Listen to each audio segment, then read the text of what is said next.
Donc, maintenant, on va essayer d'expliquer pour nos amis de la terminale comment déterminer les angles. Lorsqu'on connaît les cosinus, sinus, comment faire les déductions des angles. Ici, par exemple, nous allons prendre un angle quelconque alpha ici. Donc, alpha, prendre un angle quelconque là. Alpha. Donc, ça, je mets alpha ici. Alpha là-bas. D'accord? Donc, ici, nous sommes à pi ici. Ici, on a pi. Donc, si on fait pi, on soustrait alpha. Donc, on est à pi ici. Si on soustrait alpha, ça nous ramène quelque part là. Ou encore, on peut faire ceci. Je fais ceci. Donc, ça nous ramène quelque part là. Donc, ici, on a pi moins alpha. Donc, on prend pi ici, on soustrait alpha, on est à pi moins alpha. Donc, ce cadran, c'est pi moins alpha. Maintenant, si on est ici, si on ajoute alpha, ça nous amène quelque part ici. Donc, on peut aussi le retrouver en prolongeant notre droite là. Donc, ici, nous avons pi plus alpha. C'est-à-dire, nous avons pi ici, nous ajoutons alpha, donc on est là, pi plus alpha. Maintenant, d'ici aussi, on peut partir d'ici, aller dans ce sens-là en prenant alpha, mais dans le sens inverse. On peut le faire en faisant ça. Donc, dans le sens inverse, nous avons ici notre moins alpha qui est là. Voilà. Donc, on vient de diviser notre cercle en 4 cadrans. Donc, ici, nous avons les alpha qui sont là. Ici, nous avons les pi moins alpha. Ici, on a les pi plus alpha. Ici, on a moins alpha. Ok, maintenant, si nous prenons alpha ici, nous projetons sur l'arc des sinus. Donc, ce qu'on va faire, c'est, on va prendre par exemple alpha et pi plus alpha, les projeter sur l'arc des sinus. On voit ce que ça va donner. Après, on va aussi les projeter sur l'arc des cosinus. Donc, je prends ces deux angles-là, alpha et pi moins alpha. Si nous prenons alpha, nous projetons sur l'arc des sinus. Nous sommes là. C'est exactement la même chose que si nous prenons pi moins alpha, que nous projetons sur l'arc des sinus. Donc, sinus de alpha et sinus de pi moins alpha sont exactement les mêmes. On peut écrire sinus de pi moins alpha est égal à sinus de alpha. Les deux ont le même sinus. Maintenant, projetons les deux angles sur l'axe des cosinus. Donc, là, si on projette alpha sur l'axe des cosinus, nous sommes quelque part là. Alors que si on projette pi moins alpha sur l'axe des cosinus, nous sommes là. Donc, on est à l'opposé. Donc, vous voyez que les deux sont opposés. Cosinus de alpha est là. Cosinus de pi moins alpha est par ici. Donc, cosinus de pi moins alpha, c'est moins cosinus de alpha. Donc, c'est l'opposé du cosinus de alpha. Donc, ça veut dire cosinus de pi moins alpha est égal à moins cosinus de alpha. Donc, on va prendre alpha et moins alpha, on va les projeter sur l'axe des cosinus. Ensuite, on va les projeter sur l'axe des sinus. Donc, on prend alpha et moins alpha. Si on prend alpha, on projette sur l'axe des...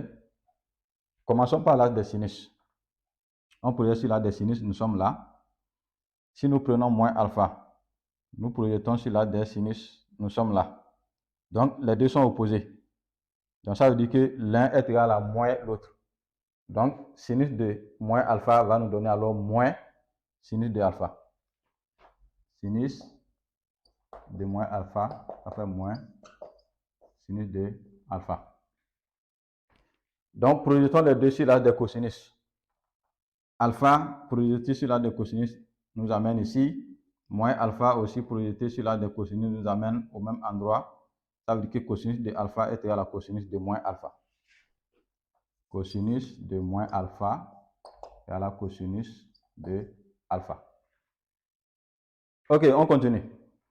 On va prendre maintenant, donc on a déjà pris alpha et pi moins alpha, on a pris alpha et moins alpha. On va prendre alpha et pi plus alpha.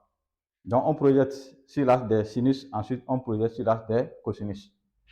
Alpha projeté sur l'axe des sinus nous amène ici. Pi plus alpha projeté sur l'axe des sinus nous amène là. Donc on est à l'opposé. Sinus de alpha est là. Sinus de pi plus alpha est là. Donc, les deux sont opposés. On peut écrire sinus de pi plus alpha, ça fait moins sinus de alpha. Toujours alpha et pi plus alpha, cette fois-ci sur l'axe des cosinus. Donc, si on projette sur l'axe des cosinus, nous sommes là. Alors que si on projette alpha sur l'axe des cosinus, nous sommes de l'autre côté là-bas. Les deux sont opposés. Donc, l'un c'est moins l'autre.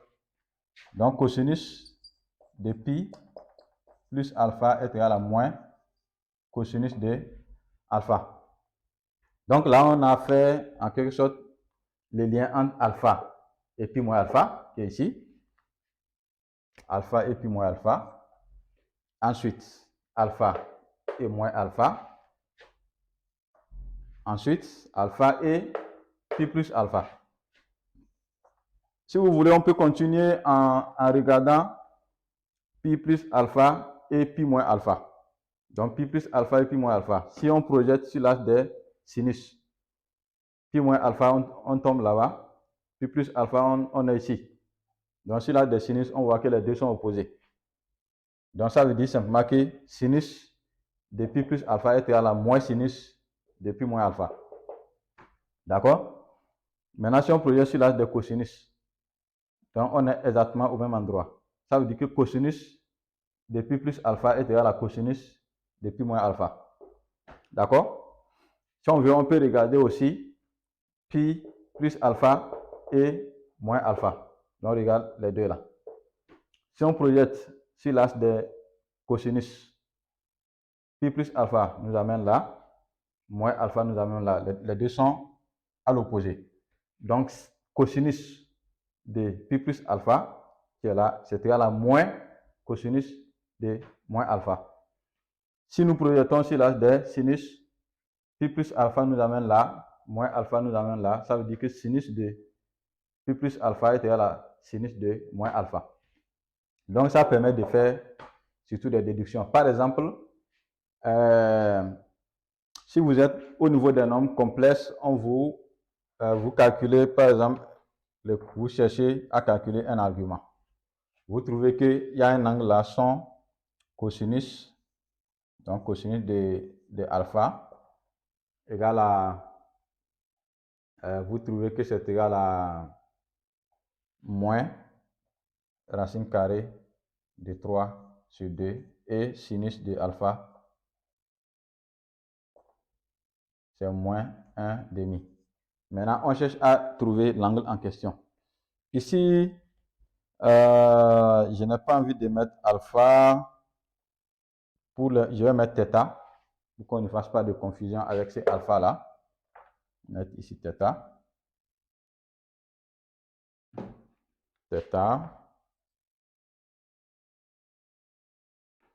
Alors, ça veut dire que le cosinus est négatif, le sinus est négatif. Nous sommes dans ce cadran. Nous sommes dans ce cadran-là. Donc, ce qu'on va faire, c'est prendre, si on prend racine carrée de 2 et 1 demi, cosinus égale à racine carrée de 2, racine carrée de 3 sur 2, sinus égale à 1 demi. L'angle en question, c'est pi sixième. D'accord? Pi sixième. Mais comme nous savons que cosinus est négatif et sinus est négatif, nous sommes dans le cadran de pi plus alpha. Donc, ça va faire alors pi plus pi sixième. C'est-à-dire que l'angle recherché ici, c'est pi plus pi sixième. Donc, ce qui nous fait 7 pi sixième. C'est bon? Si nous étions en train de chercher l'angle qui est tel que cosinus est égal à moins racine carrée de 3 sur 2 et sinus égal à 1 demi, ça veut dire cosinus négatif, sinus positif, nous sommes là. Nous sommes là. Donc, on va d'abord aller identifier l'angle, le premier angle en question. Cosinus égale à racine de 3 sur 2, sinus égale à 1 demi, nous amène à pi sixième. Maintenant, comme nous savons que cosinus est négatif et que sinus est positif, nous sommes dans ce cadran, pi moins alpha. Ça veut dire l'angle en question qu'on cherche, c'est θ. Notre θ sera égal à pi moins pi sixième. ce qui nous fait 5 pi sixième. Voilà par exemple l'exemple, surtout, c'est très important dans les nombres complexes.